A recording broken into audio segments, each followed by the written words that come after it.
You know, let me ask you this, because I've said it here at this table over and over and over again. You cannot become the Democratic nominee without the support of the African-American community, without the support of African-American women. We know that Joe Biden got that in South Carolina. He got that with Clyburn. I mean, that was huge for him. What do you think about that support going forward? Did that help him, that momentum in South Carolina, and did that help him for Super Tuesday? And will that help him in Mississippi and all the states to come? The African-American vote saved Biden's campaign. I mean, it's the single biggest factor by They did far. that in 2018. Black people saved white people's asses, and they did it again. Yeah. And it's fascinating because the African-American... You're welcome. You're welcome. Yeah, I mean, it's the most reliable Democratic voting bloc. Yeah. Yes, it is. And what's fascinating is they saved the centrists in the party. I mean, and there's no question. And you know, endorsements, we usually overstate the importance of. Clyburn's endorsement really mattered. And I think you're right. I think Amy Klobuchar's endorsement mattered in Minnesota. And if you look at the polls, she is wildly popular in that state. Well, Trump is saying, and some people are saying, that they gave their support in exchange for a promised post.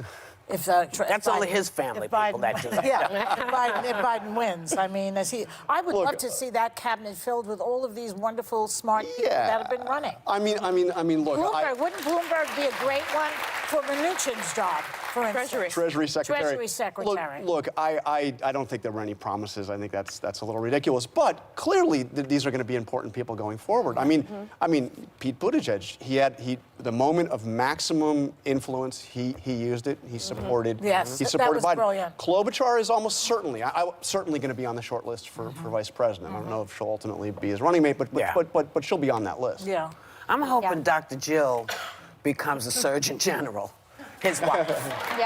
Because Joe Biden's wife, because he would never do it, but she's a hell of a doctor. She's an amazing doctor. I thought she was a doctor and PhD. Yeah, I could be wrong. I thought she was I think she's a teacher, but you know, might be good for Betsy DeVos's post. Yes. Perfect. She'll probably be pretty busy as First Lady if she wins. Yeah. Well, John, I tweeted last night. I was watching the returns all night, I think like everyone was. And do not take this the wrong way because I don't include you in this criticism. But I tweeted that it's incredible how little the media seems to have learned from 2016. I saw a lot of what the media has done over the past 9 months, years, whatever, really heightening Bernie and his supporters to a level that they didn't necessarily deserve, meaning you're on the cover of Time magazine, you're making Netflix documentaries, and it's not that the progressive left doesn't have a big voice in this country. It does, but it's not the biggest voice. And just goes to show when you have Ilhan Omar, who can't even help bring in her home state for Bernie Sanders. Why do you think there's this blind spot? I was saying, and we actually have a picture of the zombie campaign article that was written about Joe Biden right here. This was written a few months ago, that he's dead and gone. Yeah. What is it that the media is missing? Well, look, I have completely certainly been humbled since 2016. I did not think... It's not directed at you. I adore you, and you're a great journalist. No, but you are right. But so many of the rules that we thought existed are out the door. So Biden comes in 4th in Iowa, comes in 5th in New Hampshire. By every other, since the dawn of the New Hampshire primary, that tells you that he's dead.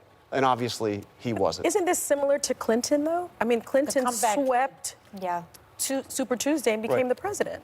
Sure, but Clinton came in 2nd in New Hampshire. He was the comeback kid, and he lost to the guy from Massachusetts, the neighboring state. So this was, I mean, he left New Hampshire before the votes were counted to go to South Carolina. It looked like he was kind of packing it in, and one last stand in South Carolina. But you're right, and but don't underestimate what Sanders has done.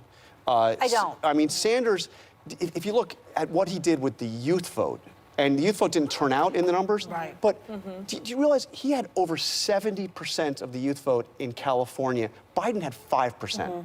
Now, Biden's going to need younger voters if he's going to pull this off. Bernie is not gone yet. Bernie There's is still work not to gone be yet. done here. No, he's not gone. Yeah.